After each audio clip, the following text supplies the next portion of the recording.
Почитувани граѓани, почитувани медиуми, на самиот ден кога ја поднесов представката и барањето за утврдување судирни интереси кај судијата поротник Митко Сандев до антикорупцијската комисија, напоменав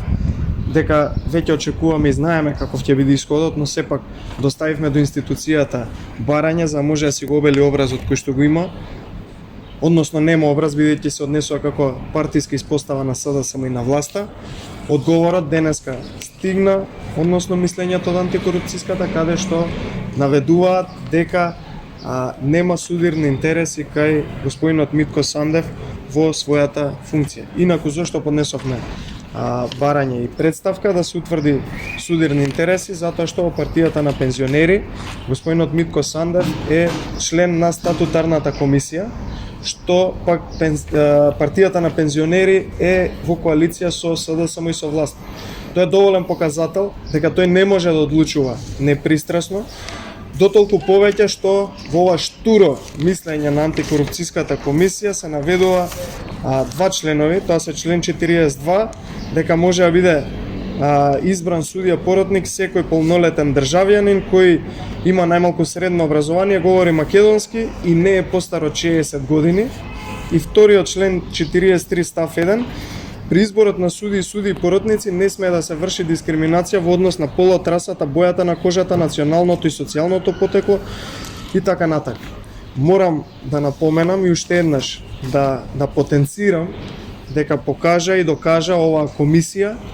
на антикорупцијската комисија, овие членови, дека се подготвени да си дадат оставки, бидејќи тие се само една партиска испостава на власта и одлучуваат онака како што ќе им биде кажано од нивните ментори.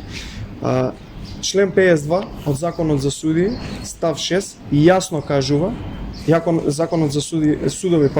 јасно кажува дека судија поротник не може да биде избран доколку е политички определен, односно не смее да биде политички определен. Така да и повеќе од јасно е зошто е вакво мислењето и одлуката на антикорупцијската. Повторно ќе потенцирам, тие се подготвени да си дадат оставки бидејќи не одлучуваат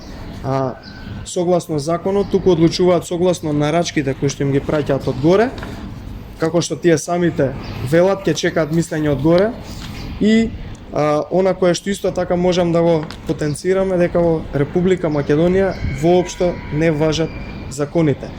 Денешното мислење на антикорупцијската комисија е доволен показател за истото и доволен показател дека и понатака продолжува теророт врз ВМРО ДПМН, односно оној политички прогон кој што се врши врз ВМРО ДПМН, како што знаете во случајот Талир, каде што овој судија поротник е и именуван за судија поротник, а треба да му биде прекината функцијата, е замрзнат имотот на ВМРО ДПМН. Така да нам не ни останува ништо друго освен да ја бараме правдата на суд, односно поднесеме кривични пријави деноиве за